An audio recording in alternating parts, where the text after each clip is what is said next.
In the Celtic tradition, fairies are their equivalent of what in the Judeo-Christian tradition are angels. Many people just think of angels as these little cherubs. Yes, they can be these little microscopic entities, and they can be mighty angelic hosts, just as the goddess in nature can express herself in this gentle babbling brook, in this solitary candle, or in that raging wildfire. All the full drama, the full spectrum of experience and magnitude. It's the same with fairies. Now, I know a lot of people are uncomfortable talking about fairies. I was just in a discussion with some guys at this gym where I work out. We got into talking about these pagan traditions. The Celtic tradition I'm perhaps a little better acquainted with. That's where the tradition that Merlin came from. And Merlin was, I was exclaiming to these guys, Merlin was a fairy, a forest fairy. And they said, no, Merlin, you have it all wrong. And one of them was totally eager to talk about angels, but when we got into fairies, he didn't want to hear anything about fairies. I was saying to him in the Celtic tradition, and he said, oh, that's pagan. Well, okay, if that's what you want to call it. Yes, it's a pre-Christian, and it's an ancient tradition way back before the whole Judeo-Christian 4,000-year tradition.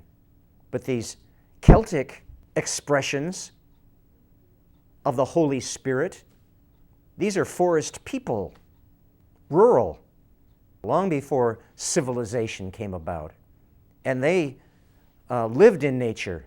They weren't separated from nature as many of us in cities feel today, where there's this, in medieval times, of course, they built walls, and in biblical times, there was an armed fortress was the community.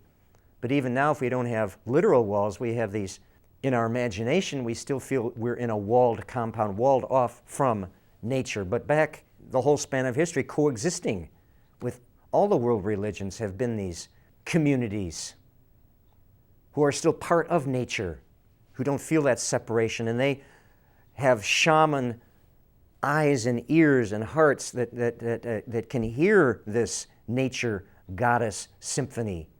Whether it's a stream, a river, the ocean, the forest, the rock power in Indian country, Arizona, New Mexico, Utah, give the proper homage, the humility when you saying, thank you, I'm in your home, you spirits, goddess, thank you, goddess, for making me feel welcome, for blessing me in your home. With that kind of attitude, when you approach these spirits, when you approach nature, when you approach the goddess, just as you would if you were in the synagogue, church, the mosque. This is why we go to the inner sanctum, to give our adoration, our devotion, our awe, our wonder. And with this gift that we give, the goddess, the source, the Holy Spirit, blesses us.